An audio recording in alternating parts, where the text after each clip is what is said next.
Om Shanti. Good morning, Namaste, and a very warm welcome to today's spiritual discussion. बहुत बार हम बहुत सारे लोगों को या कभी-कभी अपने आप को भी कंप्लेंट करते हुए पाते हैं कि आप हमें रिस्पेक्ट नहीं करते, आप हमारी वैल्यू नहीं करते। और कई बार हम ये भी चेक करते हैं कि हम अपने आप की वैल्यू नहीं समझ पाते। सेल्फ वर्थ, सेल्फ कॉन्फिडेंस, ये सारी चीजें लाइफ में बहुत इंपॉर्टेंट होती है। और दो व्यक्ति, एक में जिसमें सेल्फ कॉन्फिडेंस बहुत हो और दूसरा जिसमें नहीं हो, दोनों के जीवन में बहुत ज्यादा डिफरेंस हो जाता है। तो आज इसकी ही अहमियत, इम्पोर्टेंस हम समझेंगे। हमें गाइड करने के लिए कमल भाई जी साथ में जुड़े हैं। कमल भाई जी का आज के सेशन में बहुत बहुत स्वागत है। ओम शांति भाई जी, good morning and a very warm welcome. ओम शांति। Good morning everyone, thank you so much. भाई जी, बहुत बारी प्रयास करने के बाद भी खुद की इम्पोर्टेंस को हम नहीं देख पाते हैं। कहीं ना कहीं जैसा हमें और ट्रीट करते हैं, बाहर ट्रीट किया जाता है, वैसे ही हम अपने आप को देखते हैं। कभी हमारी सेल्फ वर्थ डाउन हो जाती है, कभी बहुत ऊंची भी हो जाती है। कैसे हम अपनी खुद की वैल्यू करना सीखें? तो देखिए, एक शब्द यूज किया जाता है सेल्फ इमेज, है ना। हम अपने बारे में क्या सोचते हैं, और परमात्मा आकर एक शब्द बोलते हैं सेल्फ रिस्पेक्ट। एक्चुअल में ज्ञान में ये शब्द बहुत इंपॉर्टेंट है। स्वमान, सेल्फ रिस्पेक्ट, इसका मतलब क्या है? हम खुद के बारे में क्या सोचते हैं, क्योंकि लोगों के तो अलग अलग ओपिनियंस रहेंगे, है ना। इस बात को हमें बहुत अच्छे से समझना है, और जब तक ये नहीं समझेंगे तब तक क्या होगा? कभी हम अपने बारे में अच्छा सोचेंगे, कभी बुरा सोचेंगे, कभी परेशान होंगे, कभी दुखी होंगे। क्यों? क्योंकि लोगों के तो अलग अलग ओपिनियंस हैं। कोई आपको अच्छा बोलेगा, बहुत बहुत चांसेस क्या है, जब आप उसके अकॉर्डिंग चलेंगे तो वो आपको अच्छा बोलेगा। जब आप उसके अकॉर्डिंग नहीं चल रहे हैं, आप सही कर्म कर रहे हैं लेकिन वो उसके अनुसार नहीं है, तो फिर वो कहेंगे आप तो बहुत खराब हैं, आप तो ऐसे हैं, आप तो सेल्फिश हैं। तो यहाँ पर सेल्फ चेकिंग बहुत इंपॉर्टेंट है, क्योंकि आध्यात्मिकता में खुद के साथ बैठना, एकांत, सेल्फ रिफ्लेक्शन बहुत इंपॉर्टेंट चीज है। क्योंकि जब हम खुद के साथ बैठते हैं तब हम समझ पाते हैं कि मैं कौन हूँ, है ना। सेल्फ रिस्पेक्ट, हम ये समझ पाते हैं कि मैं कौन हूँ, अपने आप को रिस्पेक्ट दे पाते हैं, स्वमान में रह पाते हैं। और जब हम स्वमान में रहते हैं, फिर हमें इन छोटी छोटी बातों से डिस्टरबेंस नहीं होती कि ये मेरे बारे में ऐसा बोल रहा है। होता है ना, कई बार किसी ने आपके बारे में बुरा बोला, हमें लगता है कि अच्छा मैं खराब हूँ, कई बार सेल्फ डाउट आने लग जाता है। कभी सेल्फ डाउट नहीं आता है तो हर्ट, वैसे दोनों कनेक्टेड हैं, सेल्फ डाउट आता है, हर्ट होते हैं तब हम। और कुछ लोग होंगे जो कहेंगे ठीक है, वो उनका ओपिनियन है, but that is not truth, वो सत्य नहीं है। और जब कई बार ऐसा होता है कि हम गलत नहीं है फिर भी कोई हमें गलत बोल रहा है, तो वहाँ पेशेंस रखना बहुत जरूरी है, खुद पर विश्वास रखना बहुत जरूरी है कि नहीं, मैं सही हूँ। एंड इसमें बस सिर्फ एक बात होती है कि हमें अपनी डीप चेकिंग करनी बहुत जरूरी है, क्योंकि कई बार हमें लगता है गलत मैं नहीं हूँ, बट जब सुपरफिशियल चेकिंग करते हैं तो लगता है गलत नहीं हूँ। जैसे कई बार होता है ना कि एक्सीडेंट हुआ और बाहर से चोट नहीं लगी, लेकिन जब चेक किया डॉक्टर ने तो उसने कहा कि ये इंटरनल चोट है ना। तो कई बार सुपरफिशियल लेवल पे हमें लगता है कि नहीं, मेरे अंदर ये कमी नहीं है, लोग गलत बोल रहे हैं मेरे बारे में। बट जब हम डीप चेकिंग करते हैं तो कई बार समझ आता है कि नहीं, यहाँ हम इम्प्रूव कर सकते हैं। पर पूरे दिन भर में मेन जो हमें पुरुषार्थ यही करना है, अपनी इमेज को ऊपर लेकर जाना है ना, स्वमान में रहना है। जितना हम स्वमान में रहेंगे उतना ही जो कमियां हैं हमारे अंदर ऑलरेडी वो कम होती जाएंगी। और जितना सेल्फ डाउट में रहेंगे, खुद को हमेशा ही कम आंकते रहेंगे, उतना ही कमजोरियां यहाँ थी मान लीजिए, और ज्यादा कमजोरियां इंक्रीज होती जाएंगी। राइट भाई जी, तो कहीं ना कहीं समय के अनुसार अपनी वैल्यू करना हमें अपने आप को सीखना होगा। और बहुत इम्पोर्टेंट है कि अपनी सेल्फ इमेज कैसे, उसको हम चेक भी करें और उसको हम रिफाइन भी करते चलें। भाई जी, खास करके इंडिया में ऐसी कंडीशनिंग होती है कि कलर के आधार पर, हाइट के आधार पर, सर पर बाल है या नहीं है, उसके आधार पर भी जजमेंट फॉर्म किए जाते हैं। और जब ये कमी इस तरह की हमारे अंदर में होती है तो कहीं ना कहीं बचपन से ही हमें चिढ़ाया जाता है और वो अंदर हमारी कंडीशनिंग हो जाती है। और कई बारी हमारा समाज, सोसाइटी, सराउंडिंग्स भी ऐसा होता है जिसमें हमें इतनी ऊंची नजरों से देखा नहीं जाता। तो कैसे हम इस बचपन की कंडीशनिंग को रिवर्स करें और अपनी वैल्यू इन चीज़ों के आधार पर करना बंद करें।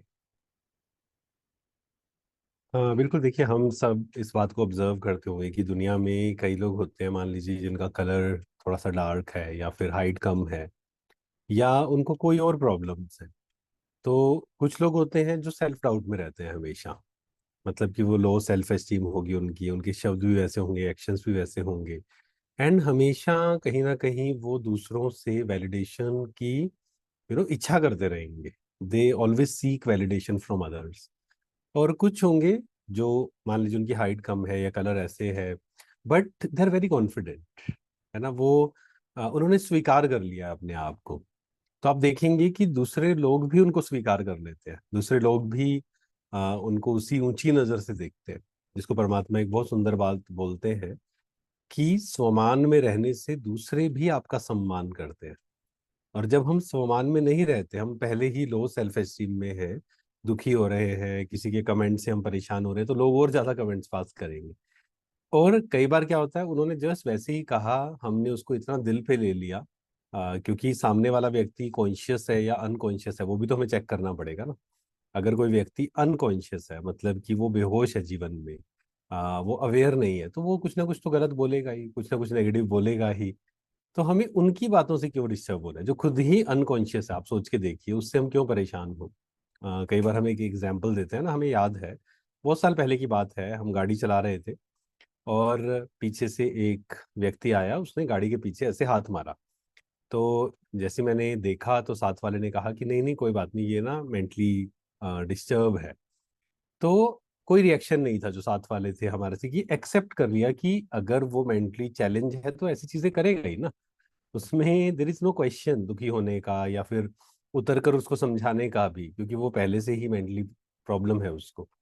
तो ऐसे ही अगर कोई व्यक्ति अनकॉन्शियस है और वो हमारे बारे में नेगेटिव बोल रहा है, मान लीजिए, हाँ तो इट्स ओके, कोई बड़ी बात नहीं है। हाँ, लेकिन कब हम डिस्टर्ब नहीं होंगे, जब हमें खुद क्लियर होगा, जब हम खुद में कॉन्फिडेंट होंगे, हम खुद में सिक्योर होंगे, तब फिर हम लोगों के जो नेगेटिव ओपिनियंस हैं उससे हमारा मन डिस्टर्ब नहीं होगा।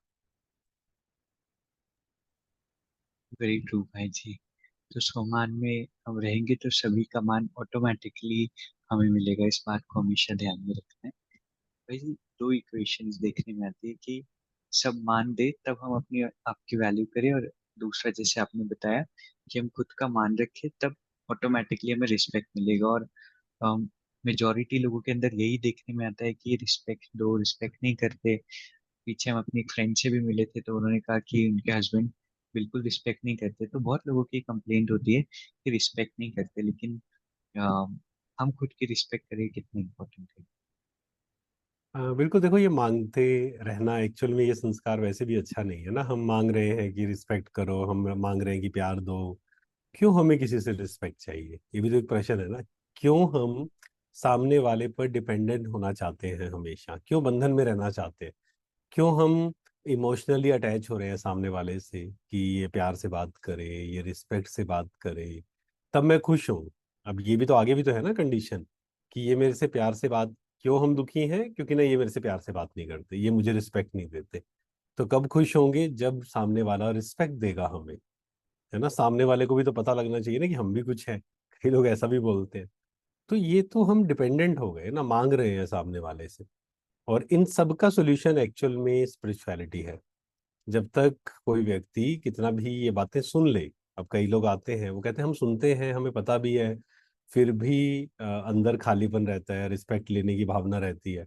वो रीजन क्या है, कितना भी हम सुन ले, लेकिन अगर हम खुद के साथ नहीं बैठते हैं ना एकांत में, हम उसको एक्सपीरियंस नहीं करते हैं, सोल कॉन्शियस नहीं होते हैं, परमात्मा से कनेक्ट नहीं होते हैं, जिसको हम योग बोलते हैं। जब तक हम योग नहीं करेंगे, जब तक हम सोमान की प्रैक्टिस नहीं करेंगे, जब तक हम खुद के साथ बैठेंगे नहीं, अपने आप को ऑब्जर्व नहीं करेंगे, तब तक वो भरपूरता फील नहीं होगी अंदर। और जब तक भरपूरता नहीं होगी, हम कितना भी कोशिश कर लें, हमें कितना भी पता हो, हम मांगेंगे ही। जैसे कोई व्यक्ति है, मान लीजिए 2 दिन से पानी नहीं पिया, अब उसको कितना भी आप समझा दीजिए आज आपको पानी नहीं मांगना है, वो भी कह रहा है नहीं मांगना है, नहीं मांगना है, लेकिन प्यास लगी है ना, ऑटोमेटिक सबकी तरफ जब वो देखेगा उसको पानी ही याद आएगा। तो ऐसे ही जब हम सोल कॉन्शियस होते हैं, परमात्मा से कनेक्ट होते हैं और अपनी बैटरी को चार्ज करते हैं, तभी फिर ये रिस्पेक्ट मांगने की जो भावना है वो खत्म होती है। अदरवाइज हम कितना भी कहते रहे नहीं मांगनी है, नहीं एक्सपेक्टेशंस रखनी है, जब तक भरपूर नहीं होंगे तब तक बिना एक्सपेक्टेशंस के रहा ही नहीं जा सकता है। इसलिए कई लोगों से जब डिस्कस होता है ना एक्सपेक्टेशंस, तो कई लोग बोलते हैं कि एक्सपेक्टेशंस के बिना कैसे काम चलेगा, ऐसे कैसे होगा। तो हम उनको यही बोलते हैं कि आप पहले थोड़ा सोल कॉन्शियसनेस का अभ्यास करिए, योग का अभ्यास करिए, तब ये चीज समझ आएगी कि विदाउट एक्सपेक्टेशंस, किसी पर भी डिपेंडेंट हुए बिना हम जी सकते हैं और उस खुशी को एक्सपीरियंस कर सकते वेरी ट्रू भाई जी। तो आज से कम इस कंप्लेंट को हम खत्म करें कि हमारी वैल्यू नहीं होती, हमें रिस्पेक्ट नहीं किया जाता। हम अपने आप को भरपूर करें, तभी वो एक्सपेक्टेशन हमारी समाप्त होगी। आज हमने ये सीखा कि कैसे हम स्वमान में रहे, कैसे हम अफर्मेशन की प्रैक्टिस करें। कल इसी तरह फिर हम स्पिरिचुअल डिस्कशन के लिए साथ में जुड़ेंगे। आज के इस खूबसूरत सेशन के लिए आप सभी का, परमात्मा का और भाई जी का बहुत बहुत शुक्रिया। ओम शांति भाई जी, थैंक यू हैं। Very much. शांति। हम शांति, थैंक यू वेरी मच। अभी हम 2 मिनट के लिए मेडिटेट करेंगे। पूरा ध्यान खुद पर, चारों तरफ से ध्यान हटा लें।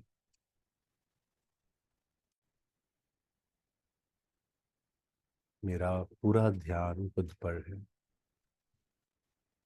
मैं शक्तिशाली आत्मा हूँ, विशेष आत्मा हूँ, महान आत्मा हूँ,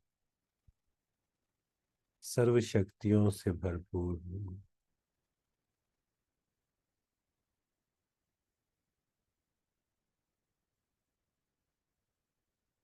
बाबा मेरे साथ है, स्वयं सर्वशक्तिवान मेरे साथ है। मुझे किसी से कुछ नहीं चाहिए। मैं सिक्योर हूँ, संतुष्ट हूँ, भरपूर हूँ। ओम शांति। शुक्रिया, शुक्रिया।